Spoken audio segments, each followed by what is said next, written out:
মিয়ানমারে স্থিতিশীলতা বজায় রাখা ও উন্নয়নে গঠনমূলক ভূমিকা পালন করার আহ্বান জানিয়েছেন চীনের পররাষ্ট্রমন্ত্রী এবং কমিউনিস্ট পার্টি সিপিসির কেন্দ্রীয় কমিটির রাজনৈতিক ব্যুরোর সদস্য ওয়াং ই।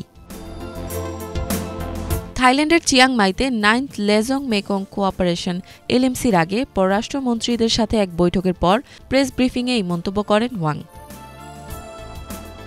বৈঠকের আগে ওয়াং মিয়ানমারের নেতা Min Aung Hlaing, state peace and development কাউন্সিলের সাবেক চেয়ারম্যান থান সোয়ে এবং উপপ্রধানমন্ত্রী ও পররাষ্ট্রমন্ত্রী ইউ থান সোয়ের সাথে সাক্ষাৎ করেন।